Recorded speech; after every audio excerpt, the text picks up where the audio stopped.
풍성하신 하나님이 우리를 사랑하신 그 큰 사랑을 인하여 허물로 죽은 우리를 그리스도와 함께 살리셨고 너희는 그 은혜로 구원을 받은 것이라.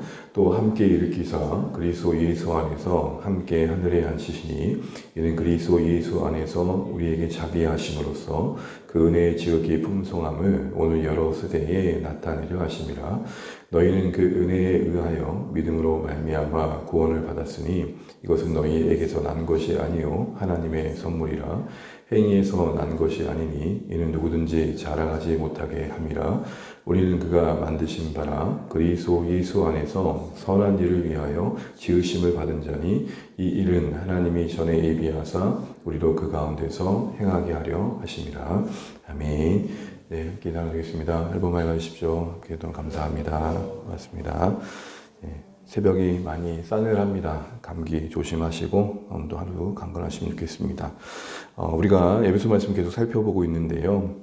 바울의 편지를 보냈을 때에 교회를 향한 마음의 중심에는 에베소 교회 성도들 마음속에 또 그들의 생각과 삶 속에 예수 그리스도 안에서 받은 구원이 얼마나 복된 건지, 영광스러운 건지, 얼마나 소중한 건지를 일깨워주고 싶었습니다. 그래서 다른 어떤 서신에서도 볼 수 없는 긴 찬미문을 우리가 보게 되었습니다. 찬양의 형식의 신앙 고백이었죠. 성부 하나님이, 성자 하나님이, 예수 그리스도가 우리의 구원을 위해서 어떤 일을 하셨는지, 그 구원과 관련된 삼위 하나님의 그 하신 일들, 그것이 우리에게 얼마나 복된 것인지를 알려주면서 마치면서 마음의 눈이 밝혀지길 기도했었습니다. 좀 보면 좋겠다.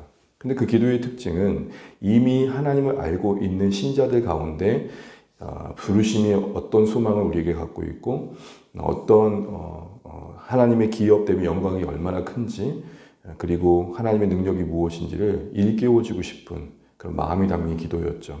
자연스럽게 그런 맥락에서 2장은 동일하게 바울의 교회를 향한 의도를 담고 있는데, 특별히 2장에서는 우리가 구원받기 이전에 어떤 자였는지, 그리고 구원받기 이전에 어떤 자리에서 우리를 구원하셨는지를 강조하고 있다는 겁니다. 그래서 우리가 지난주에 살펴봤던 것처럼 1절부터 3절은 구원받기 이전에 우리의 영적 죽음의 상태를 말합니다. 그 특징은 뭡니까?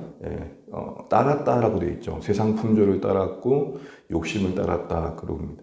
그래서 결국 하나님의 진노의 대상이 됐다는 건데, 그때 따랐다는 말의 원문의 뜻은 뭐였습니까? 끌려다녔다.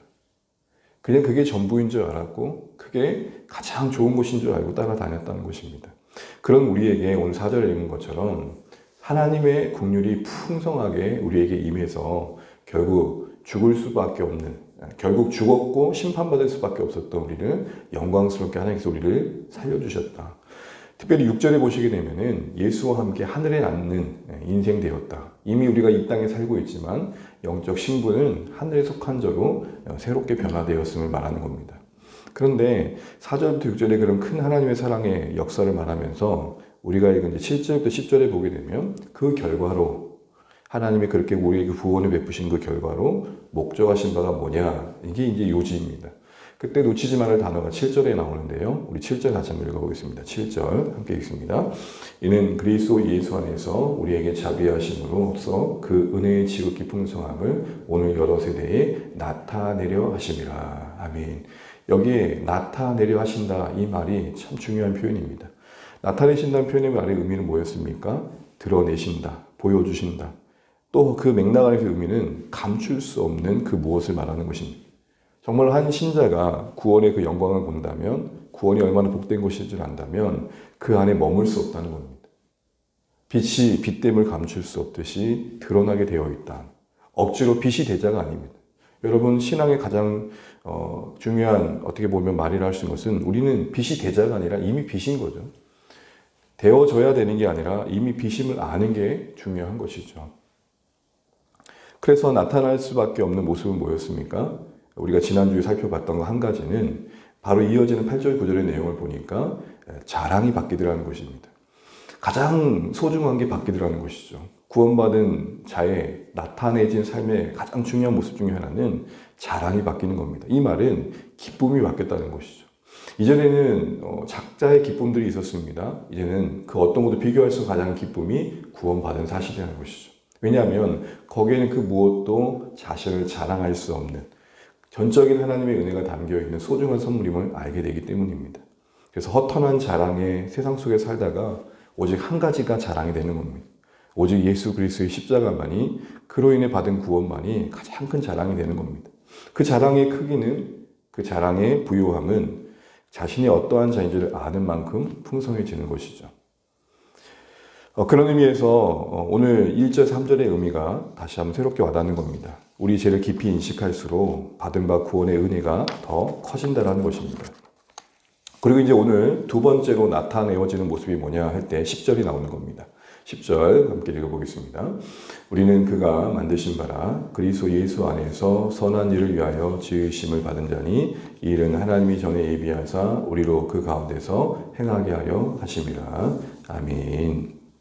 오늘 말씀을 보시면 10절에 나타내어진다라는 그 맥락에서 10절에 말하는 바를 살펴보는데요. 10절에 이렇게 말합니다. 우리가 하나님이 만드신 바다. 세 번역에서는 이걸 이렇게 표현합니다. 우리는 하나님의 작품이다. 작품이란 말의 의미는 뭐죠? 완전한 새로운 존재가 되었다는 것입니다. 여러분 자신이 예수 안에서 새로운 존재가 되었다는 것을 깊이 인식하고 계십니다. 작품이란 말을 좀 더 이해하기 위해서 대비되는 한 단어가 뭐냐? 상품입니다. 우리를 상품으로 이해하는 것과 작품으로 이해하는 것은 참 다릅니다. 상품으로 이해하는 건 뭐죠? 공장에서 물건을 찍어내듯이 모두가 비슷한 모습으로, 같은 모습으로 살아가는데 가치를 두는 거죠. 그래서 누군가가 유행을 따라서 뭐를 하면 나도 그걸 해야 되는 거죠. 그리고 겉으로 볼 때 내가 상품성이 있어야 되는 거죠. 외모로 보든지 삶의 지위로 보든지 여건으로 보든지 상품의 가치를 높이는데 내 모든 에너지와 자원이 쏟아지는 거예요. 이러다 보면 내 내면과 겉이 달라지는 것이 그리 중요하지 않아요. 하나님 앞에서 우리의 삶의 어떤 존재적인 고민보다는 사람들이 나를 어떻게 볼까, 이게 더 중요해지는 거죠. 그래서 이 상품의 가치관으로 인생을 살다 보면 끝없는 업그레이드 속에 권해져요. 한번 바꿔보죠. 얼마만큼 업데이트해야 인정받을 수 있을까요? 그 끝이 있는 건가요? 이만 하면 괜찮은 줄 알고 섰는데 나보다 더 괜찮은 사람을 만나게 돼요. 겉으로 드러나는 모습 속에서. 끝없이 또 추락하죠. 끝없이 좌절합니다. 그러나 작품의 인생은 다릅니다. 작품으로 자신을 본다는 건 뭐죠? 새롭게 존재되어졌다라는 그 근원 대신 나를 새롭게 만드신 하나님이 나의 삶을 향해 뭘 기대하시느냐, 이게 중요한 것이죠.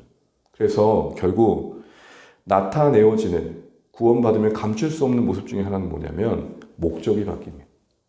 앞서 자랑이 바뀌었다면 이제는 목적이 바뀌어요. 내가 작품인 줄 알기 때문에 누군가의 비교 속에서 자신의 가치를 확인하는 상대적인 결핍에 몸부림치는 게 아니라, 나를 누군가의 비교 속에서의 자리매김해가는 게 아니라 나를 나로서 살아가는 거죠.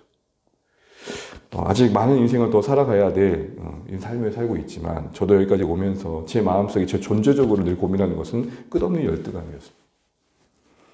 나를 나로서 사랑한다는 게 쉽지 않더라고요. 내가 되는 것, 그게 구원의 복입니다. 60억, 70억의 인구가 있지만 어느 누구도 나를 대신할 인생이 없는 것입니다. 기라성 같은 인생이 있고 하늘의 별같이 빛나는 인생이 있다 할지라도 오늘 나의 삶의 자리를 대신할 삶이 없습니다. 모세나 다윗도 살아낼 수 없었던 삶을 살고 있는 것입니다. 이런 측면에서 본다면 작품의 가치관에서 우리의 존재와 우리의 사는 삶의 영역을 해석해 보면 감사가 됩니다. 그럼 목적이 바뀌었다는 게 뭘 말할까요? 삶의 방식이 바뀐 겁니다. 그 삶의 방식이 이제는 하나님이 그리스도 안에서 계획하신 방향을 향하는 겁니다. 그래서 10절에 그걸 이렇게 표현합니다. 예수 안에서 선한 일을 위하여. 선하다는 말은 여러 번 반복해서 썼습니다. 히브리어는 토브요, 영어로는 굿인데 이 선하다의 말의 의미는 뭐냐면 단순히 착한 일이 아닙니다. 하나님이 뭘 원하신지에 일치된 삶입니다. 결국 우리가 작품으로서 목적이 바뀐 인생의 삶의 모습은 하나님의 다스림과 그 목적하심을 따르는 삶의 걸음인 것이죠.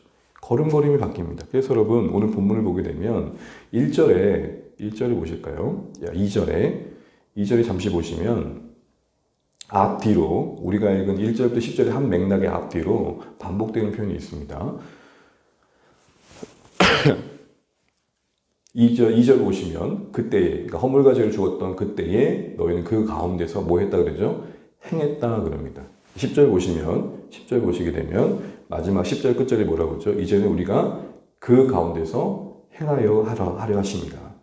행한다는 말을 기점으로 이제는 그 행함의 터전이 바뀐 것을 보게 됩니다. 그렇습니다. 이제는 우리가 구원받았다는 것은 목적이 바뀐 것이요. 그 결과 삶의 방식이 바뀐 것입니다. 말씀을 읽겠습니다. 구원이 복이 된다는 것은 우리가 이 지난날 어떤 자리에서 구원받은지를 아는 데서도 확인되어진다는 것을 바울은 말합니다. 짙은 어둠 가운데 별빛이 유난히도 빛나듯 우리가 어떤 인생인지를 깊이 인식하는 고민과 탄식 속에 예수 안에서 우리가 새로운 존재가 됐다는 것이 달리 보이는 것이죠. 사랑하는 주 안의 가족 여러분, 우리 안에 임한 구원이 더 깊이 깨달아지셔서 나타내어지시길 바랍니다. 그것이 여러분 가운데 확인될 때 두 가지입니다. 나의 자랑이 바뀌었는가? 예수 안에 구원받은 나의 자랑은 무엇인가? 여전히 허탄한 것을 자랑하는 일에 내 삶이 동원되고 있지 않을까? 두 번째로 우리가 나타내어져야 할 구원의 그 감출 수 없는 모습 중에 하나는 이제는 목적이 바뀐 겁니다. 삶의 방식이 바뀌었습니다. 그래서 여러분 예수 믿고 난 다음에 이전의 관계들 속에서 또 친밀한 어떤 친구들 속에서 이야기하다 보면 뭔가 그 가치관의 충돌이 우리를 힘들게 할 때가 참 많습니다. 목적과 삶의 방식이 바뀐 모습으로 나는 나를 드러내고 있는가? 이걸 왜 잊지 말아야 할 게 뭡니까? 우린 작품이라는 것입니다. 이런 삶을 통해 우리의 존재가 이 세상 속에 하나님의 존재를 드러내는 울림이 되는 것, 이게 우리의 삶의 모습인 것입니다. 오늘도 이 한날을 살아내실 때 여러 가지가 있겠지만 요거 하나는 꼭 붙으시면 좋겠습니다. 나는 상품이 아니라 작품이다. 어느 누구도 오늘 내가 살아가야 할 삶의 자리를 대신할 사람이 없다. 오늘 내가 나답게 나로서 살아갈 수 있도록 주님은 나를 구원하셨다.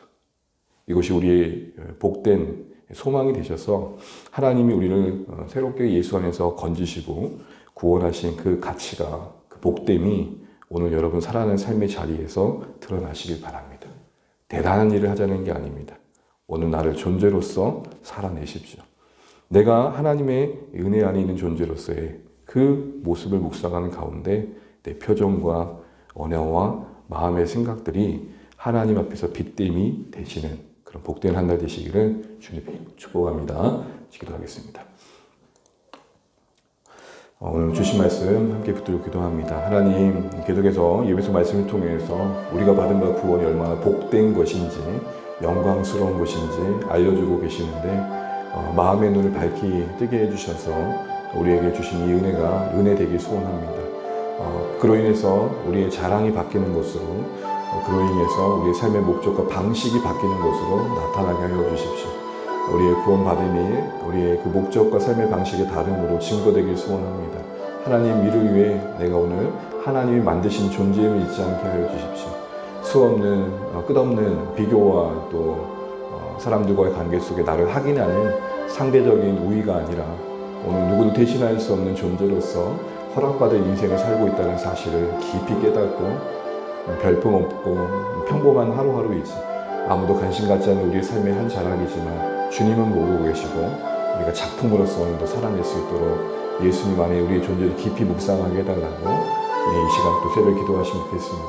주 안에 우리 모든 가족들이 살아낸 삶의 자리에 그러할 수 있도록 기도해 주시고 특별히 우리가 한 주간 우리 VIP를 기도하면 좋겠습니다. 초대에 응하신 분들 마음 붙들어 주시고 또 함께 하는 한 날 별일 없이 환경과 상황들 주장해 주셔서 함께 할 수 있도록 그날의 준비된 일정들을 통해서 교회 안에서 함께하는 만남들이 하나님께로 가는 또 하나의 걸음이 될 수 있도록 기도해 주시고 저희가 그 가정에 한마음 되어 잘 섬겨갈 수 있도록 기도해 주시면 좋겠습니다. 계속해서 또 우리가 이번에 초대되어지지 않지만 계속 기도하시는 VIP들에서도 기도해 주십시오. 우리 자녀들을 위해서 특별히 연약한 가운데 있는 성도들을 위해서 기도해 주십시오. 이 나라 이 민족을 위해 이 땅을 기도해 주십시오. 소식도 들으시겠지만 또 중동 지역에 또 전쟁이 고조되고 있는데 하나님 이 땅에 평화가 임하게 해주십시오. 인간의 욕망을 억제하여 주시고 하나님의 샬롬이 임하게 하여 주옵소서. 그곳에서의 신음소리를 들으시고 하나님 나라가 임하게 하여 주시옵소서. 우리 같이 한번 기도하시고 오늘 주 안에서 복된 하루 되시길 소망합니다. 기도하겠습니다. 하나님 아버지 은혜를 감사합니다. 오늘 우리가 하루를 맞이하며 또 하나님 말씀과 기도로 한 날을 시작하게 하신 것을 감사합니다.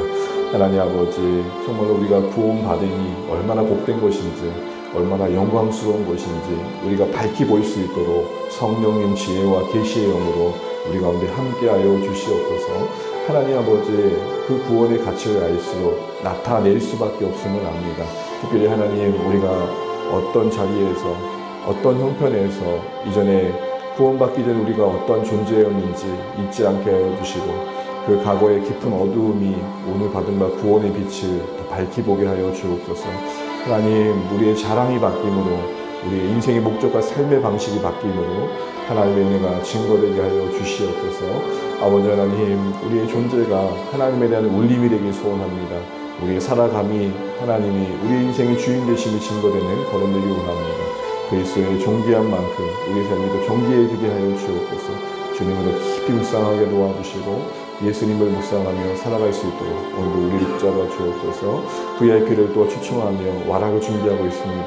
하나님, 그들을 품에 안아주시고 그 마음을 활짝 열어주시며 형편과 여건 속에 개입하여 주셔서 어려움 없이 계획된 날에 우리가 함께 기쁨의 식탁을 나누고 서로의 따뜻함을 공유하며 하나님 은혜가 그들 가운데 흘러갈 수 있는 기회가 되게 하여 주옵소서. 제 아래 하나님 소망 없는 우리의 인생됨을 하나님 다시 한번 깨닫고 주님께로 나오는 걸음들로 하나님께서 사용하여 주시기를 간절히 바라고 원합니다. 섬김 속에 역사하여 주시고 함께하는 시간들이 복될 수 있도록 우리가 한마음 한뜻 되어 잘 준비할 수 있도록 하나님 우리 마음속에도 역사해 주옵소서. 주님의 도우심을 구하오니 은혜 내려 주옵시고 사랑하는 성도들의 오늘 하루의 삶의 자리를 지켜주시고 평안케 하시며 분투하는 그 삶의 자리, 염려 가득한 그곳에 주님 임재하셔서 잘 이겨내실 수 있도록 오늘 우리를 붙잡아 주시옵소서. 주님 감사합니다.